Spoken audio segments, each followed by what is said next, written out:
So for people who are waiting for this to start, the numbers are still building. We've still got people joining in. So we'll give it another few seconds and then we'll kick off. Well, I've got a WhatsApp from Charlotte. Says it says we're ready to go. Ready to go.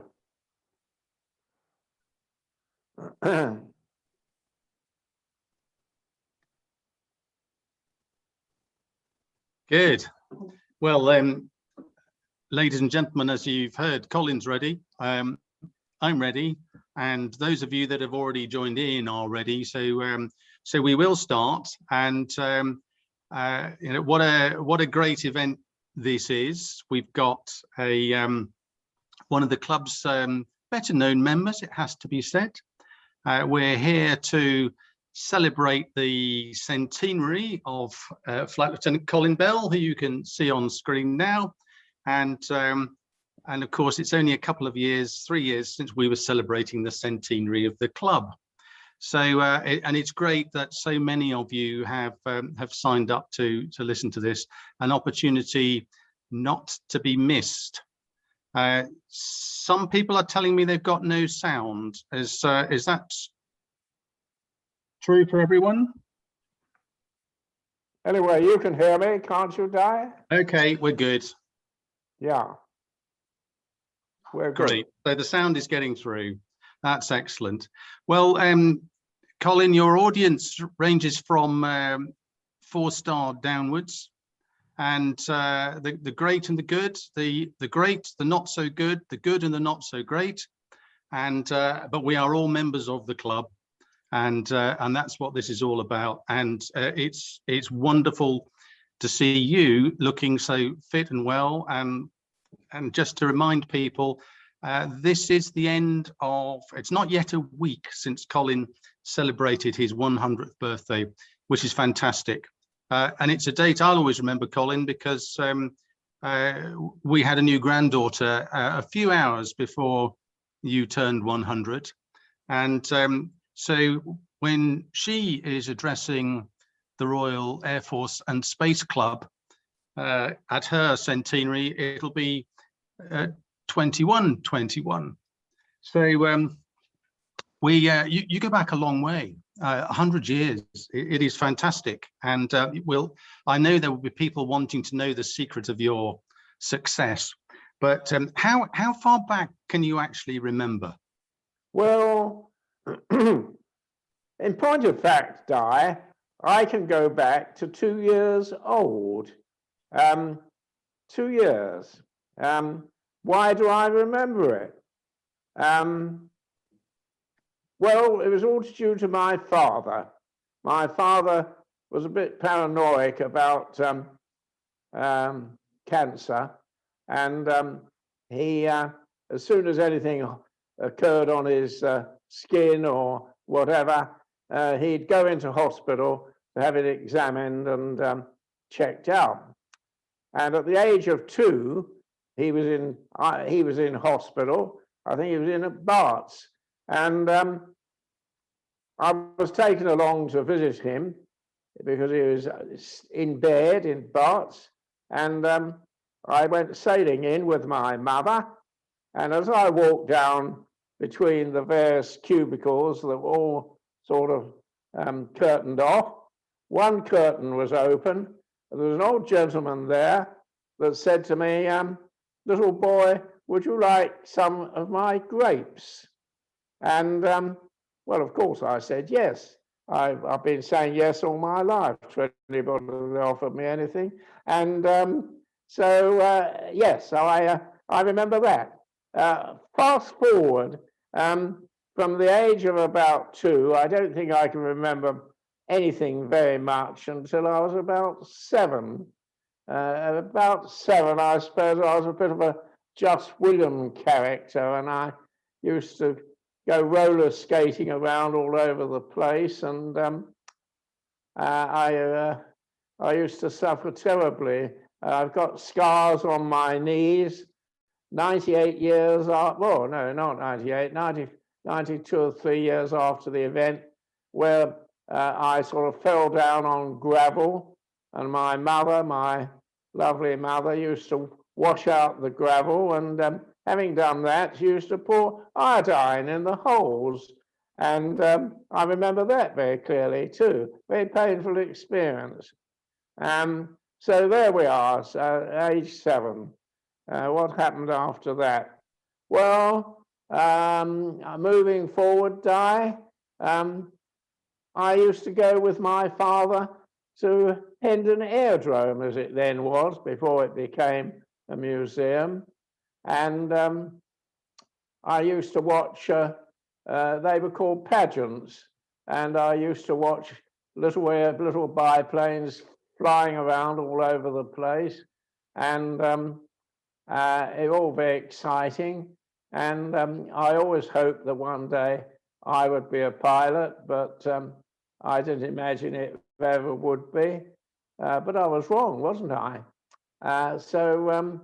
Eventually, after many years, I was able to apply to be aircrew in the Royal Air Force, and that was an experience. Would you like to hear what happened at the all-important interview in Oxford? I'd love to. One of the things I forgot to do at the start was to remind people that if they've got questions for you, and I'm sure they have, and you've already said something we can all recognise, which was that most of us owe our presents to our fathers at some stage. So please type them into the Q&A box rather than the chat, and that way we can separate it properly. And I'm told the sound is now good. It's reaching as far as Sydney.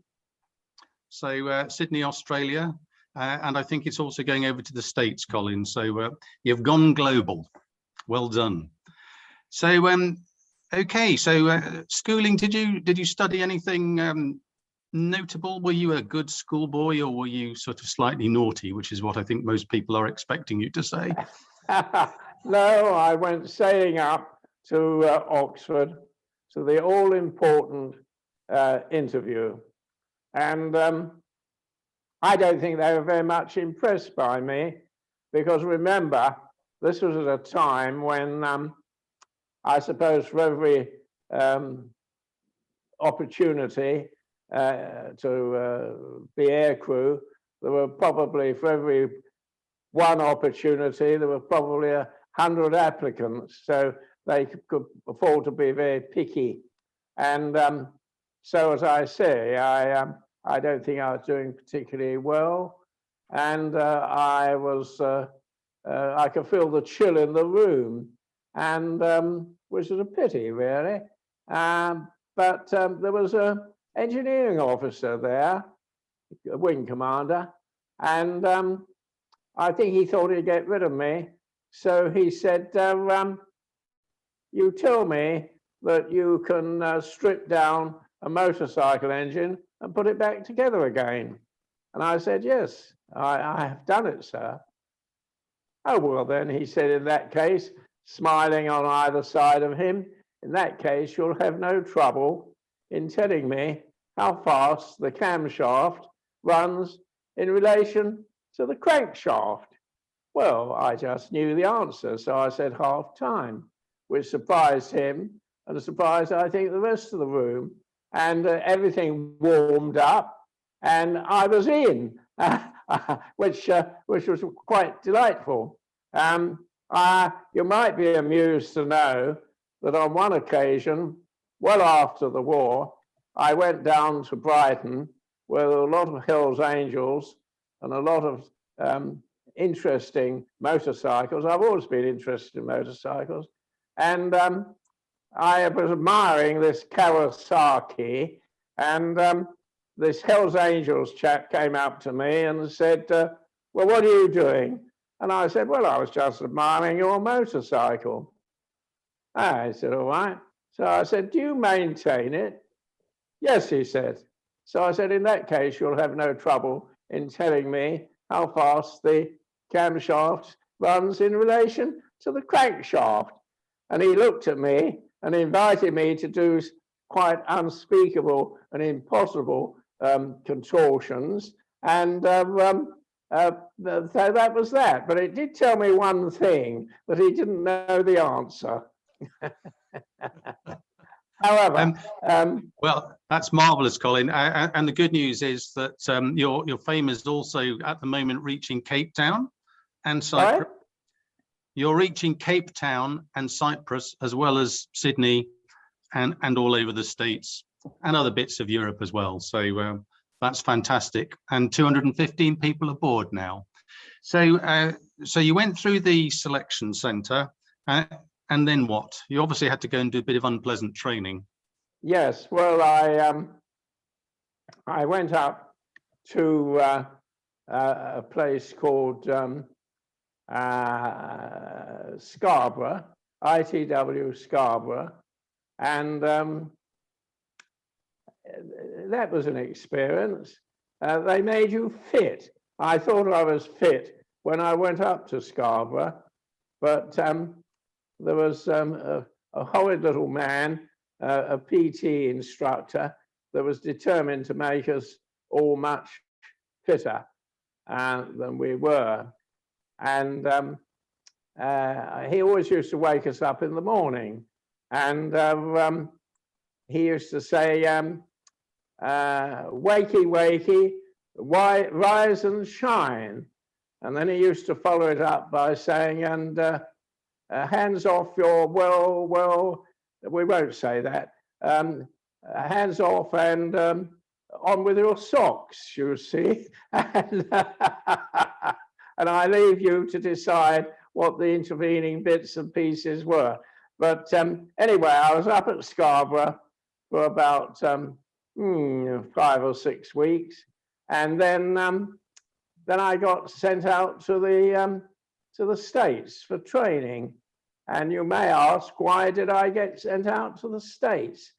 Well, the Americans, and there was a chap called General Arnold, who reached an agreement with the Air Ministry that they would train a certain number of aviation cadets, as we were, and that would be done without infringing the Neutrality Act. Because remember, at that stage, America wasn't in the war. And so we were all officially demobilized from the RAF. That was about 20 or 30 of us. And we were given civilian suits, very cheap suits, and sent across to America to train to fly. And it was quite an experience. The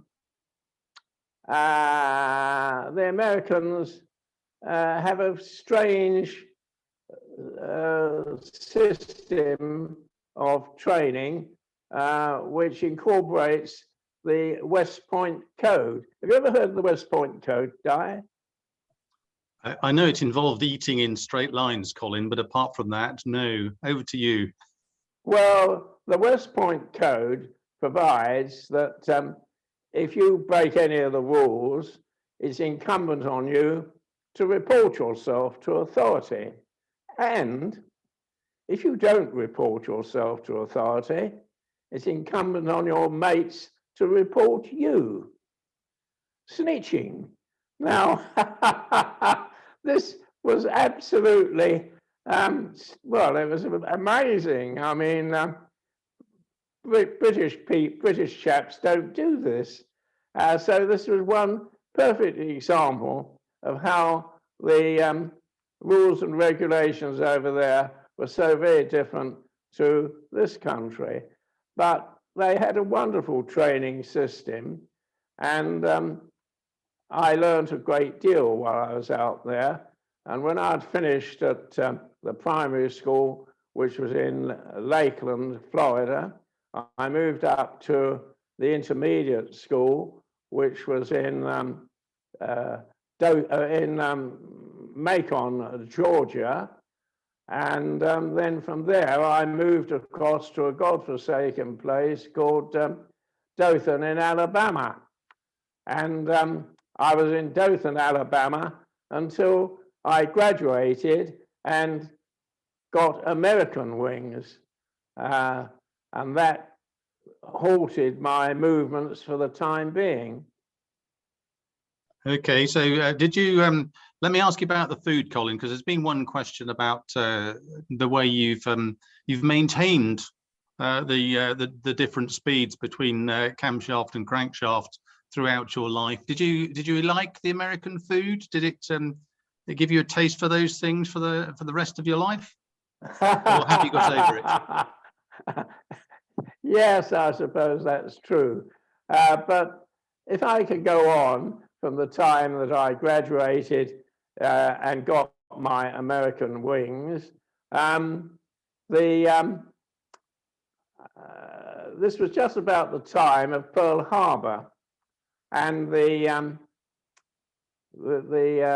American organization, the American Army Air Corps as it then was, decided that I would not go home, that I should be retained as an instructor to American cadets, which was rather astonishing because I explained to the station commander, this is going to be the blind leading the blind. And he said, I don't care what you think. In the morning, you go down onto the flight line and you'll have 6 American cadets and you'll be responsible for them. Good day. And I got thrown out into the night. But, of course, the American system was very, very efficient. And I stayed on there for about a couple of years or so, training, first of all, American cadets, and then a mixture of American and British cadets. And finally, they put me on a boat and sent me back to the UK. Okay, so probably not your choice. You were probably itching to get into the war, and I think that tour in the States was the reason why it took another 70 years or so for you to get your RAF wings, correct? Well, that's perfectly true. I was invited to go up to an RAF station up north and to be the sort of duty veteran at a wings ceremony. But it was really a stitch up because Flight Lieutenant Broadway and now then, your lady wife and Rachel from who's the station yes, Wendy commander. and Rachel Dixon, yeah. That's right. We're all in the audience, and when the Air Marshal, was it Ash? I think Stu it Ather, was. the Stu Ather, yeah. Yeah, Stuart Ather, yeah. he called me out, and right before anything started, and I realised that that I was going to be given wings ahead of everybody else, because he pointed out that I've been waiting 70 odd years for RAF wings and never been given them. So yes, I finally got them. And when I looked down into the audience, I saw your lady wife and Rachel from Whittingham, and Penny Broadway, Flight Lieutenant Penny Broadway. And I realised the whole thing was a stitch up. But anyway, it was great fun. And I stayed on for dinner that night and enjoyed it very much. Now, good. So having established that you spent the first part of your career improperly dressed, okay. You spent the first part of your career improperly dressed with the wrong wings. Oh, what happened absolutely. when you got back to the UK? So did you have to do any additional training in the UK, or was it straight onto the Mozzie? Oh, no. When I got back, I wanted to be a night fighter. It struck me as much more interesting knocking down German night fighters who were infiltrating Bomber Command. And yes, I was very keen to do this. And but to start off with, I had to convert from single-engine aircraft to twin-engine aircraft. So they gave us rather clapped-out Blenheims to fly, and I flew them around for a while, and I went across to Cranwell, and I flew some out of Cranwell. And then I went back to this night fighter training squadron, which was at Spittlegate in Grantham. And I waited, and I waited, and I waited, but no chance whatsoever of getting a posting to a night fighter squadron, which was rather tedious and disappointing. But one night, a chap called Group Captain Mahadi came along, and he was the recruiting sergeant for Don Bennett, Pathfinder Bennett. And he said to a group of us, if there's any one of you here that's got 1,000 hours or more, I'll recruit you into the light night striking force, Mosquitoes. And I thought, that's for me, because of course, being out in America all that time, I'd built up a pretty large number of flying hours. So that was the next step. So the next thing I found, I was down at Royal Air Force Whittingham, you know Whittingham, Di, and and I was crewing up to fly Mosquitoes, and yeah, that was very interesting, really. One day, a wing commander came in, and he said, there are 100 of you in this room, 50 pilots, 50 navigators. He said, I want you, each one of you, to crew up with a navigator or a navigator with a pilot, and I'll be back here in about an hour's time, and I shall expect you to have crewed up. And he went out to slam the door, and I always remember one chap jumping up on a stool and saying, who wants a drunken navigator? And I thought, well, I don't want him. And I waited, and people were crewing up all around me. And then I saw this Canadian navigator sitting at a table, looking rather soulful. And he looked on, anyway, he was much older than most of us. So he must have been all of 27, 28. And, so I toddled across and said to him, have you crewed up with anybody? Nope, he says. So I said, what's your background? And he said, well, I was a navigation instructor at Prince Edward Island. I said, you found yourself a pilot. And he crewed up with me. And he was a wonderful man, Di. He was, without question, the best navigator on the station. And I was very, very lucky to have him as my navigator. He must have saved my life on numerous occasions. And as I modestly pointed out to him, I probably saved his a few times. But yeah, that was it. And after a little while, we moved from Whittingham down to Downham Market in Norfolk. And that's when our serious business started, because that was an operational station, and that's when we started going out on operations.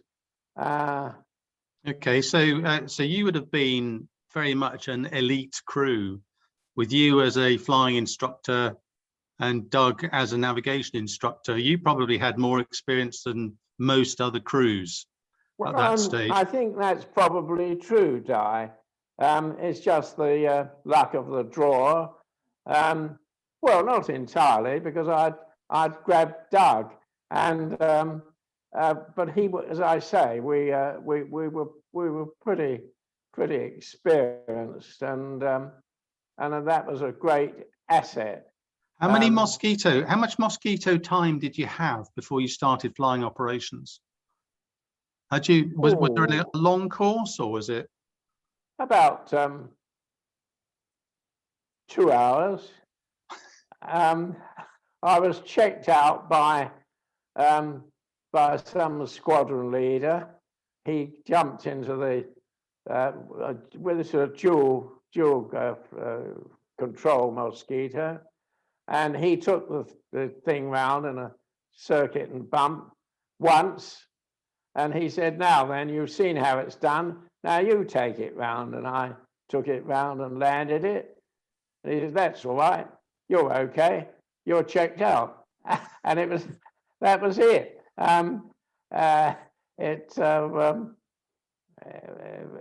It's very different these days. Oh yes, oh yes. Did you feel exposed by that? Did you feel slightly nervous about the airplane and what it was going to do?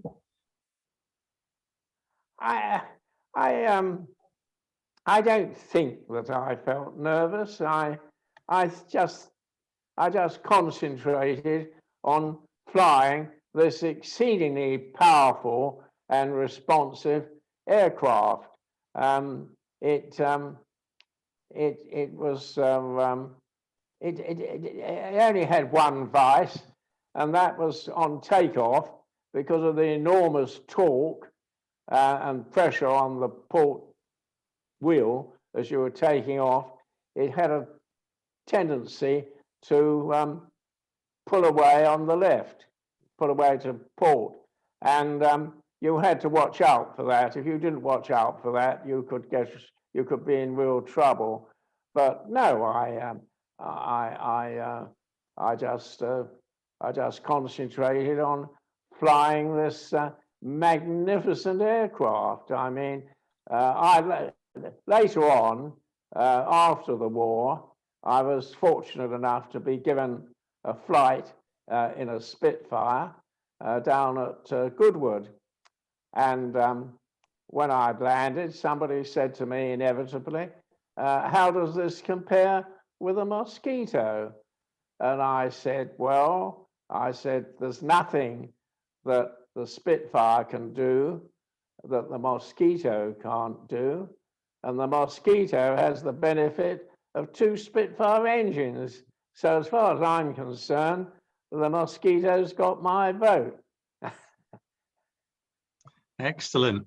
So when your operational flying started, did you get easy trips to begin with? Or were you thrown straight into it? Oh, we got straight into it. How else could you get into it? It was a strange experience, you know. We were too naive. I mean, we're very experienced airmen, but where operations were concerned, it was completely new. And our first trip was on Hanover, and we flew out to Hanover, and we flew around in cloud and suffered a certain amount of anti-aircraft fire, and but we hung around until we saw a marker go down, and we bombed on the marker, which incidentally nobody else succeeded in doing. So we got a sort of accolade of a press on spirit. It didn't last long. And after we left Hanover, on the way back, and this was the only time that Doug, my marvelous navigator, let me down, he took me over Emden. Now, Emden had a large number of naval gunners, and they were very expert at anti-aircraft fire. And as we approached Emden, I saw a lot of shell bursts in the sky ahead of us. And I said to Doug rather naively, I wonder who they're firing at. Well, the next few moments we knew, because we had shell bursts all around us. And I panicked a bit because after all, you know, this is a new experience. And I put the Mosquito into a dive. And I think that it was, we probably exceeded all known safety limits in this dive. I had a lot of trouble getting out. I had to use the trim to sort of finally pull it out of the dive. And it was a weird experience, but however, we got back home all right, and we logged up our first trip. We'd broken our duck, and we felt a lot better after that. Okay, so this was 1944, yes? Yes, Yeah. round about September 1944. September so the 44. war was fairly well advanced. And remind me, which squadron were you on, Colin? I was at 608 Squadron at Downham Market. Right. And we got a very mixed bag of people there. We came from all over the world. We got South Africans, we got Canadians. My navigator was a Canadian. We got a Dutchman there. He'd had rather an interesting experience. He got shot down early on when the Germans were attacking Holland, and he was in the Dutch Air Force. And after he got shot down, he joined the resistance, and didn't take long for the Germans to scoop him up, put him in a concentration camp. Well, he was slowly being worked to death, and an German doctor, this is unbelievable, the German doctor said, if you can find a way of getting yourself into hospital, he said, I'll look after you. So Harry, because that was his name, Harry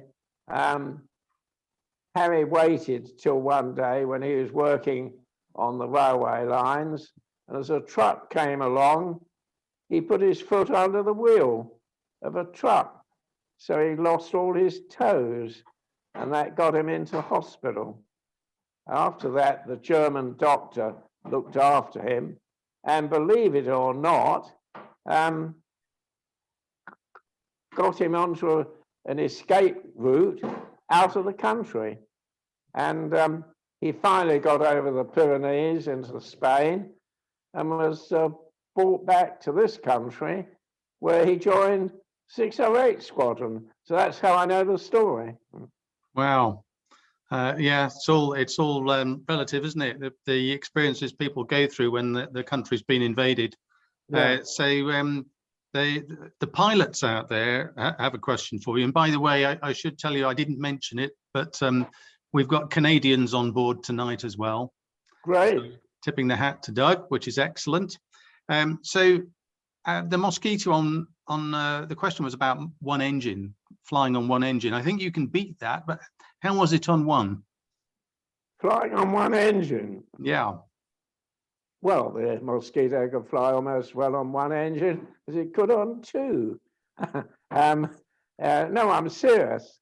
It just flew rather more slowly. But if you had an engine fail on takeoff and you hadn't reached flying speed with your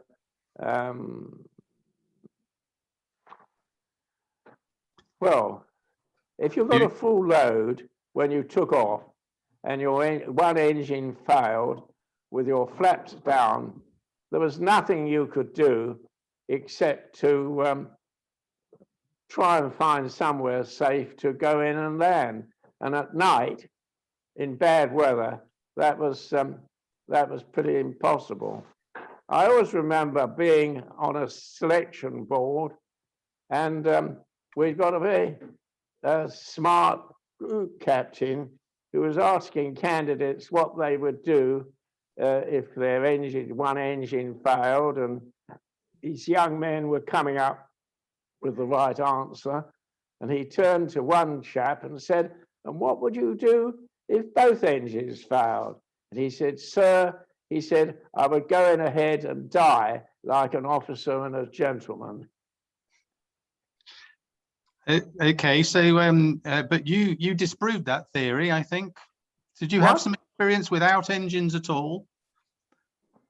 You lost both engines, didn't you? Yes. Well, on one unhappy occasion, we were over Berlin, and if anything was going to happen to you, it was most likely to occur to you over Berlin than anywhere else. And I made rather a muck of evading anti-aircraft fire, and a shell landed underneath us, and it lifted us up in the air, and it stopped both engines, and very worrisome.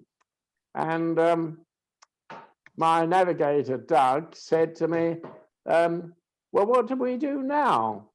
And I thought it was rather a silly question. And I said, "Well, we just have to wait and see." So I put this thing into a glide, and after what seemed like 6 months, both engines started, and we continued on our way home. But it was a very nasty experience. And when we landed, the whole of the back of the aircraft was like a calendar. There were holes everywhere. And this is an interesting point. You see, if we had been a fraction of a second later in arriving at that point, it would have shredded the whole of the aircraft, including ourselves.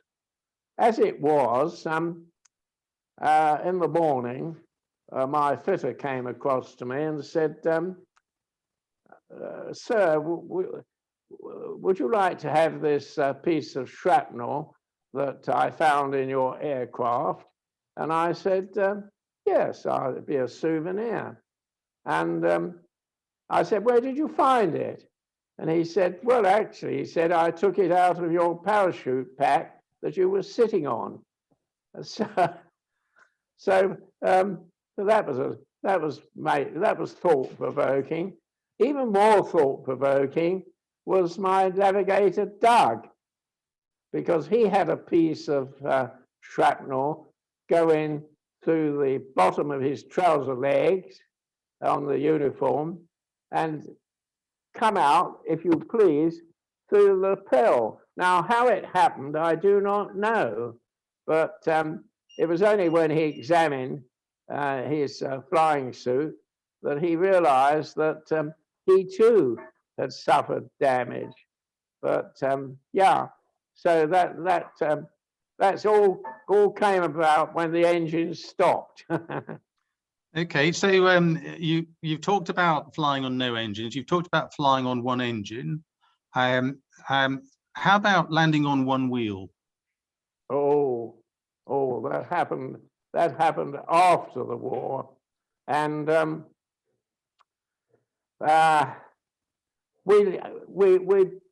was on what was known as a diplomatic airmail service.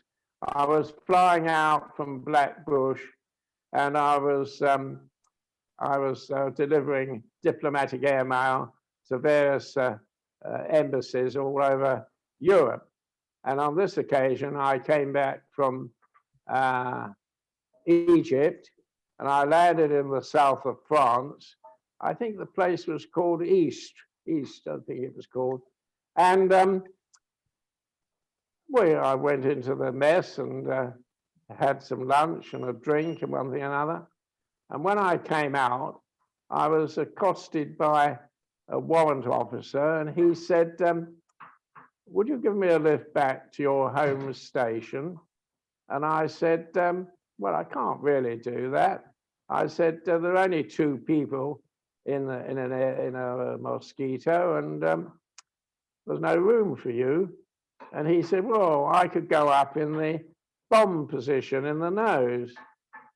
And I said to him, "Why are you in such a hurry to get back to the UK. He said, I've got woman trouble. So I turned to my navigator and said to him, oh, incidentally, it wasn't Doug by then, he's another chap. And I said, you know, shall we take him? And he said, oh, why not? So, of course, we stuffed him up the front. And it's sod's law that when you do something like this, something goes wrong. And on the last bounce before we took off, there was a God almighty bang, and everything inside the cockpit got lost in dust. I thought I'd lost an engine, and I waited for the dust to clear, but which it did eventually. But I then saw that the revs on both engines were just the same. So I said to my navigator, find out from that chap up at the front whether there's anything wrong with the undercarriage. And he came back and said, yes. He said, we've lost a port wheel.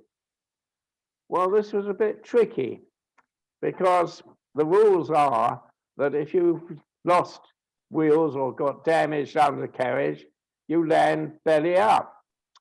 Well, I thought if I landed belly up, there's a real possibility that the nose would get stove in or something of that sort. And this chap in the front would have all his women problems solved in one stroke. I didn't fancy the idea of having a dead man up in my nose. So I thought, well, I'll just have to do the best I can and land on one wheel. And I worked out that if you applied throttle to your port on your port engine, and remember it was the port wheel that had collapsed, and then you applied brake on the starboard wheel, you'll probably keep straight along the runway. Well, of course, it didn't work. As soon as we lost flying speed and touched down, we were off the runway at a 45-degree angle, and we continued to career around Blackbush with my continually applying throttle to the port engine and applying brake to the starboard wheel. And every time I did this, I could feel the tail lifting up, getting ready to somersault. It was very, very unpleasant. However, eventually we came to a halt, and up ran the blood wagon and the everything else. And my navigator suffered badly from shock, and he accused me of putting them all at risk. But never mind, pay no attention to that. So I went back and made a report, handed it in, and went off to see my wife for a couple of days. However, when I came back, incidentally, when I landed, the chap in the nose went out through the escape hatch in the roof. The last I saw him was running across Blackbush Airfield. Never saw him again. Never stopped to say thank you. Anyway, when I went off for a couple of days, stay with my wife, when I came back, my navigator said to me, "You're in trouble." And I said, "Oh, what, again?" And he said, "Yes." He said, "They've been calling for you to report to the station commander."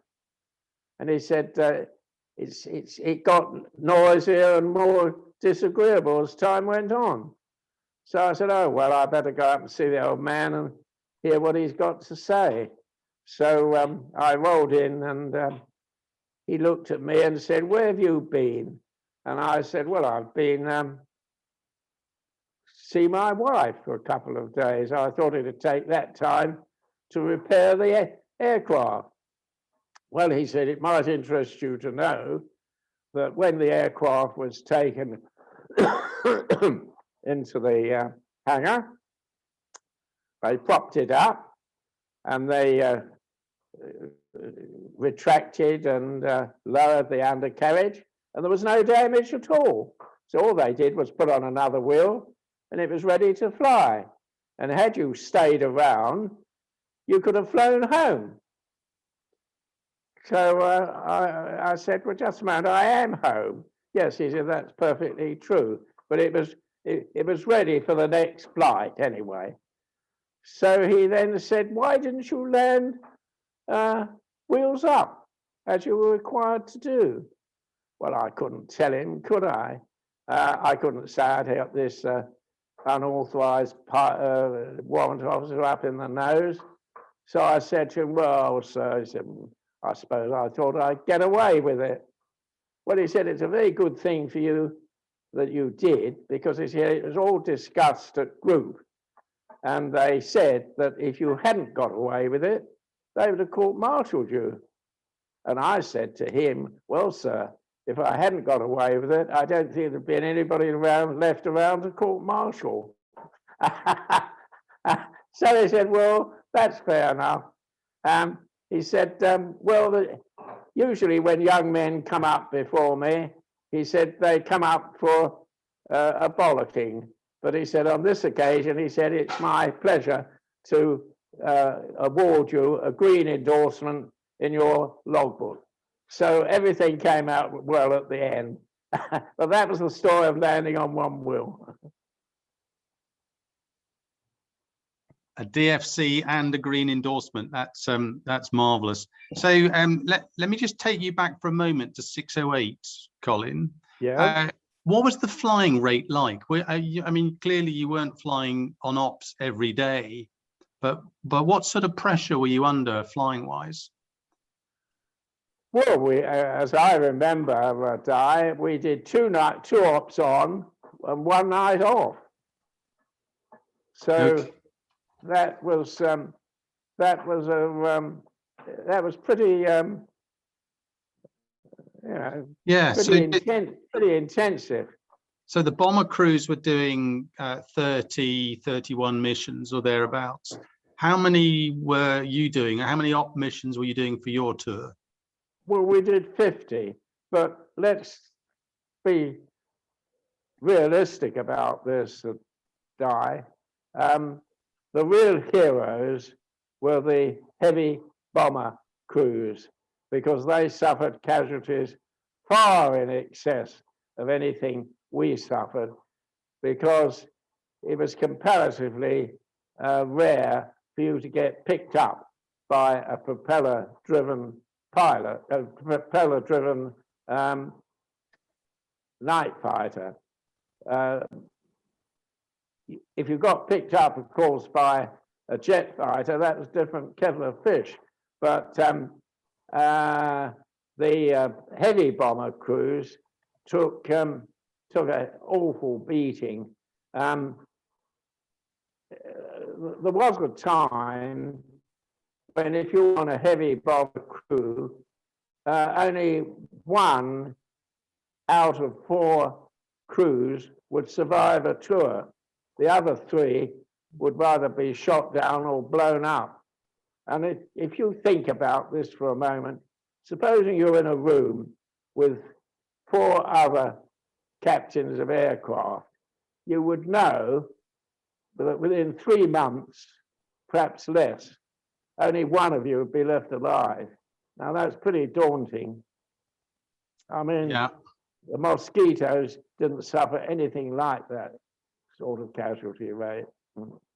No, it's very humbling when you look at those statistics, and what a shame that it took quite so long for Bomber Command to be properly recognised with the clasp and with that that wonderful memorial opposite the club. So so how long did you spend on 608? Did you stay there till the end of the war? Oh yes, I stayed there till until just before my birthday. Not another one. I know I had another birthday in 1945, and then I went out to Canada, and I ferried mosquitoes back to this country, and that was an interesting experience. We lost a lot of aircraft on ferrying.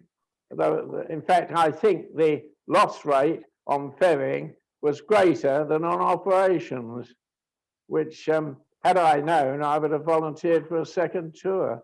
But I always remember one occasion, I was flying from Canada to the west coast of Greenland when where there was a staging post known as Bluey West 1, and we were in cloud, and I thought, well, I'll let down over the sea in the certain knowledge that we were over the sea, and better to lower down then rather than get near Greenland and lower down on Greenland, which wouldn't be so happy. Anyway, we kept lowering down and down and down, and eventually at about 500 feet or less, we broke cloud, and at that moment, I shot past an iceberg. And I found out afterwards that icebergs can go up to 700 or 800 feet. So we were damn lucky, weren't we, then? Had we hit it, people would have said, well, old Colin Bell is an experienced pilot. Wonder what happened to him? And I wouldn't have been around to give them the answer. No. So when you were, I mean, never mind ferrying, but your trips to Berlin, you said the Mozzie was fast. How long? Because some of those bomber missions were 9, 10 hours. How long was your normal trip out into the About 4 hours there, 4 hours there and back. Okay. And but as I said, Berlin was probably the worst place to go. I remember we had a Canadian crew that their first trip was to Berlin, and the Canadian pilot, and the Canadians are very brave people, but this particular Canadian pilot, he was convinced that he had never come back. So I said to my Canadian navigator, look, go and talk to this guy and give him a bit of courage, you know. Point out to him that the majority of people come back and no reason why he shouldn't come back. Mind you, I don't think he should ever have been sent on his first trip to Berlin.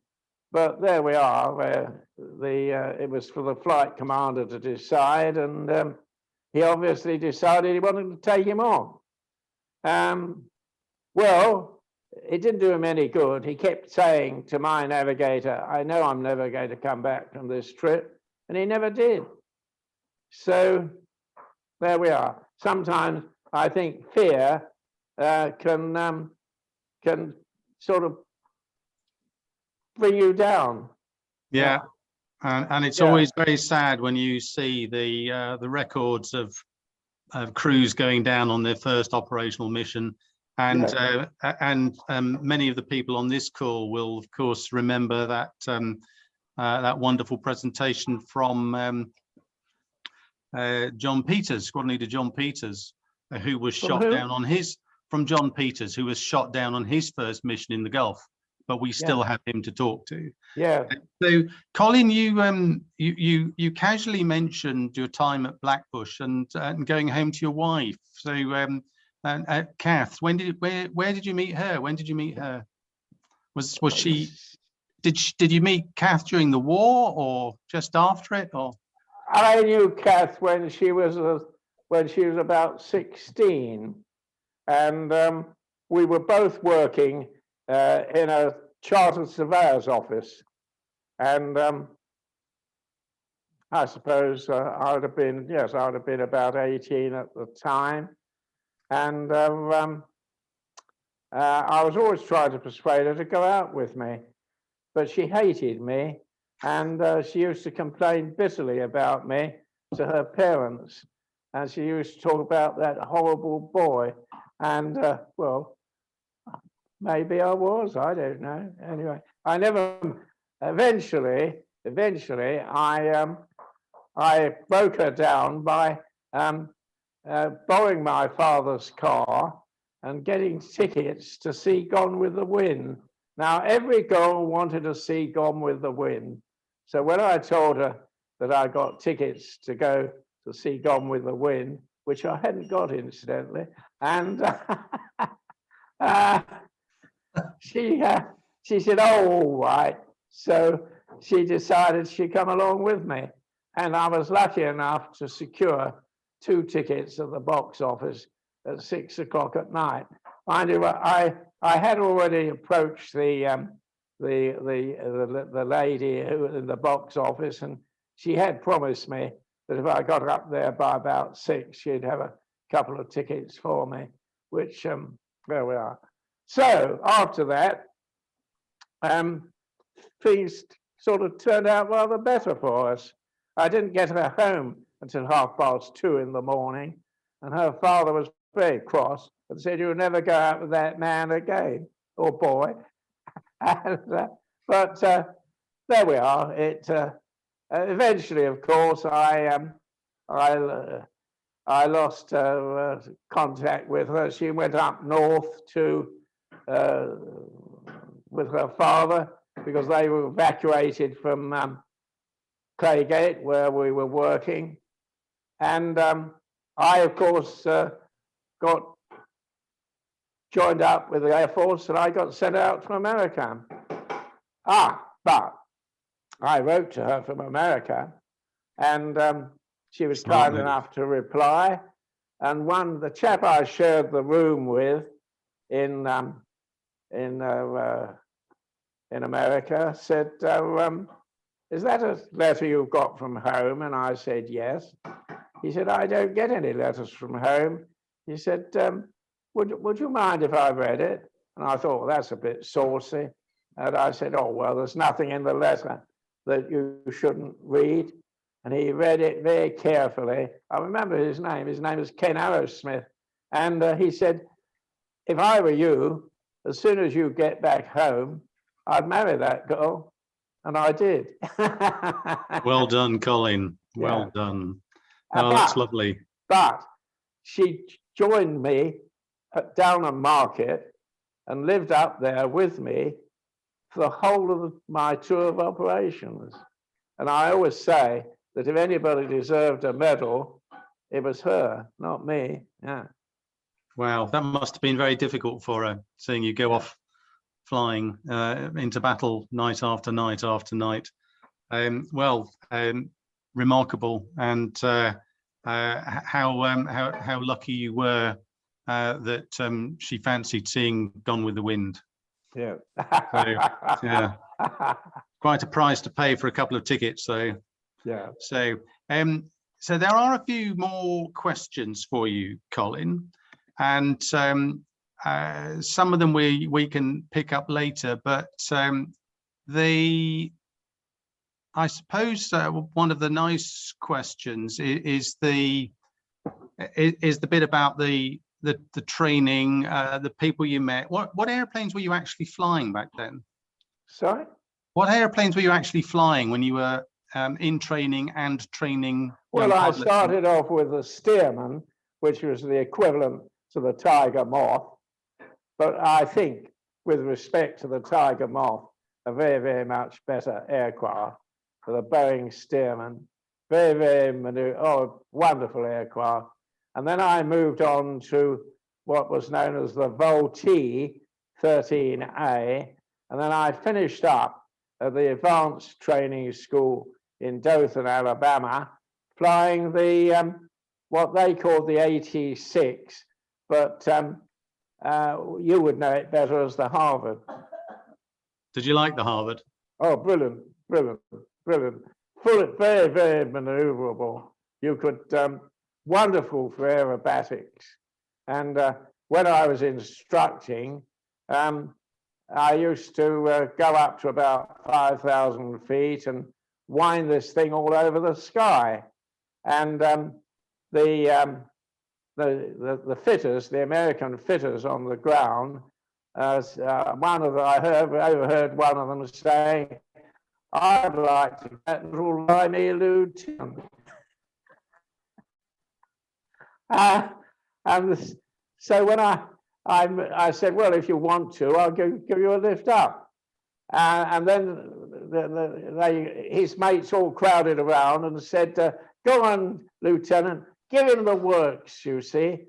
And I never did understand when I gave these chaps a lift why all their mates crowded round and were so keen to see that they give them the works. And I found out afterwards that they were gambling and they were betting that the chap wouldn't be able to come down without sort of throwing his guts out. And if he was successful, he'd take bets before he went up. And if he was successful in coming down and he held everything in, then he'd hang on to the money. But if by any chance, and it happened more often than not, that he was sick in the cockpit, not only did he have the job of cleaning it all out, but he had to pay out to all his mates that had bet on him. It used to be interesting, yeah. Well, it's good. It's good to know you were helping their economy. Yeah, I think is the politest way of putting it. Yeah. So we're running up towards the end, Colin, but there are plenty of people who are interested in your tips for making the ton. So people want to know how you managed to have kept yourself so fit and healthy all this time, and I know how you've managed to stay so fit and well all this time. What's been the secret? It's a matter of exercise, alcohol, and the love of good women. Okay, because I think you're about to have a rather fine steak and some red wine, aren't you? Washed down with a fine malt. This stuff? So we'll start to draw things to a close. Before we do that, Charlotte, are you still there on the other end of this? I am indeed. Marvelous. So Charlotte's going to put her camera on too, which is a jolly good thing, because that will allow me to let people know that sadly Charlotte is moving on to pastures new, and so she's leaving us at the end of the month, which is very sad for us and is a good thing for Charlotte, and I know it's not been an easy decision for her, but I just wanted to say, while we've got a big audience, many of whom have been to lots and lots of events that you have organized, Charlotte, just to say thank you for all you've done, and to say you will be missed and we hope to see you back. And here's to you, Charlotte. Indeed. Here's to you. Yeah. Indeed. And on that note, Colin, so many people wanted to join in with this that we have not been able to open up the cameras because we couldn't afford the new broadcast facility it would have required. So there are lots of people out there who want to wish you well. They've all been told to charge their glasses. So sadly, we're not going to be able to do that. You're going to have to listen very hard, and you may hear the glasses clinking from Cape Town, Sydney, Canada, the States, France, and a few other places as well, and of course all over the UK, and particularly in the club. And we so look forward to being able to see you in person at 128 Piccadilly, where we can toast your health properly. But happy birthday, Colin, congratulations, and many happy returns. So, here's to you, Di. Cheers. Charlotte, of the Royal Air Force Club. So well done, and thank you so much for your time tonight, Colin, and thank you to all of you who've joined in. Next events, April the 1st, no jokes please, but the birthday to the Royal Air Force, and we've got Scrawny to Bob Tuxford, who's going to talk to us about Black Buck, the first raid on the Falklands, and he'll be doing that online. And then 12th of April, Flight Lieutenant Martin Lloyd, who's going to talk about his experiences of having his life and career being turned upside down by losing a leg in an accident. So an ex-Royal Air Force pilot and flying professionally. So that should be very interesting, and like all our events, we hope. And as I say, we are really looking forward to May the 17th, when the club starts to reopen for business, and hopefully from middle of June the 21st, when there's going to be a bell ringing which announces that the running horse is open again. I'll drink to that. You'll be able to resume your normal position in the corner with Rick and other reprobates, doing wonders for the food and beverage account. So ladies and gentlemen, thank you so much. Particular thanks to Colin. For those of you who haven't had questions answered, we will make sure Colin gets those. It has been recorded, so we'll be able to see that. But with that, there is a stake with Colin's name on it being prepared as we speak, and we will close it there. So thank you, Colin. Thank you, Charlotte, for all the organisation, and thank you very much to everybody who's joined in. Some of you at vastly inconvenient hours, but I hope you'll agree it's been well worth it to wish this wonderful man well at the start of his centenary. Thank you very much.